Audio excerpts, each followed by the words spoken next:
Fighting games are an art. They challenge various conscious habits. Your patience, your reactions, your confidence, your fucking thumbs. I'm sorry, I got a rant about this. Back in 2021, when I was in the Street Fighter 5, the game gave me blisters on my fucking thumb. Granted, I was dog booty at the game. God, dude!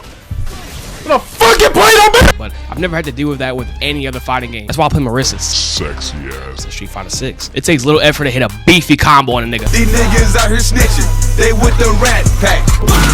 Hit them with the chopper, that's the rat trap. Find them in that trash bag off the interstate. House full of gangsta niggas never renovate.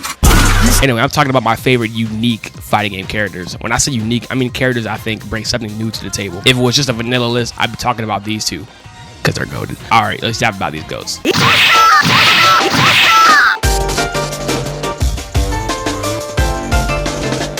Makoto is a young karate girl who needs funds for her dying dojo. There's like 5 different characters for that backstory. So she, say it with me guys, joins a tournament.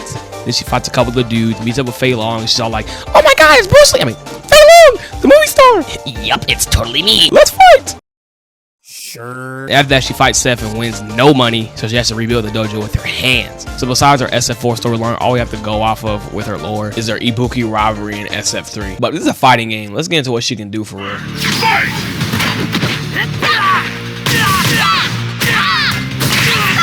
Makoto requires confidence and precision. She has the slowest walk speed in the game, but the fastest dash speed in the game. So her ground game is immaculate. She has an overhead chop, an aerial kick, a dash punch, and a command grab. And she has two supers, not 3. Don't use the red one. If you're a beginner, just use her super 1, Seichusen Godanzuki. It's easy to cash out some big damage and aura.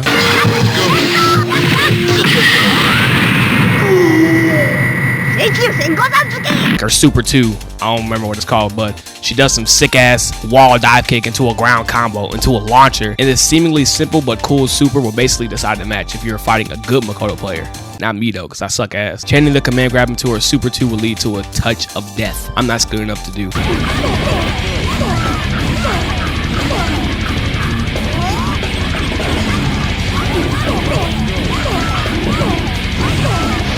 This combo is so useful. In fact, there's pro players whose entire game plan with Makoto is to wait for the perfect opportunity to hit that grab, land that combo. Oh, this life bar stealer! They oughta lock this goon up! Somebody call the police! Another one. Hey! God damn, come on! Thank you! I can't do that shit though. I get hand cramps even attempting that shit. This is all I got.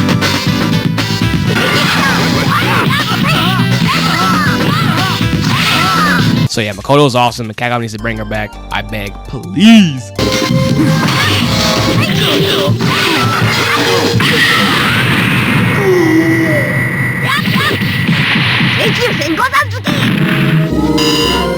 Objection!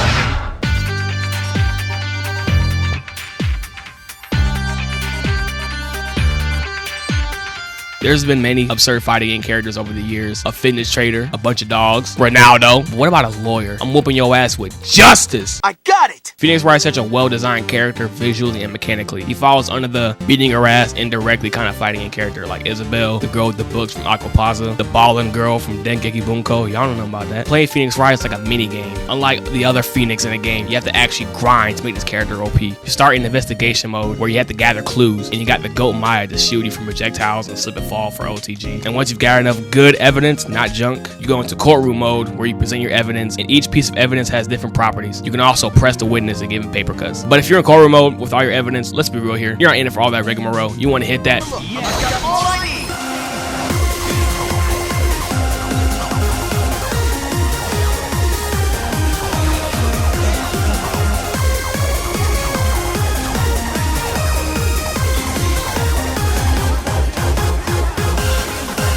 Yeah, so Phoenix Wright turns into an S-tier god and goes ham when you get all the evidence. The cherry on top of all that work to get to this point is his level 3, which covers the entire screen when you do it, and this is the reward. The one who actually committed the crime is you! No alibi, no justice, no dream, no hope! It's time to pay for your crime! Take that! Hyper Combo KO! You win! In battle, it's not a question of guilty or not guilty. 120 and high jump. Slam. Oh, yeah. I am 287 pounds of folded steel and sex appeal. Is it ironic that my main in this game is one of the 2 males in the game called skullgirls? Skullgirls, Jesus Christ. But it's hard for me to play anyone else when this nigga has so much aura.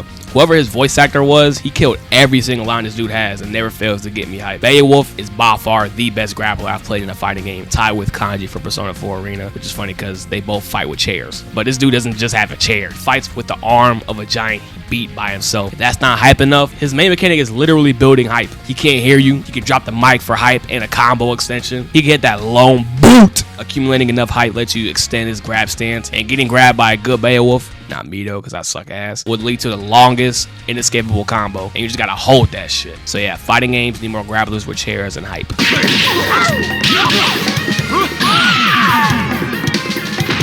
You got the spotlight, but I'm still king of the ring.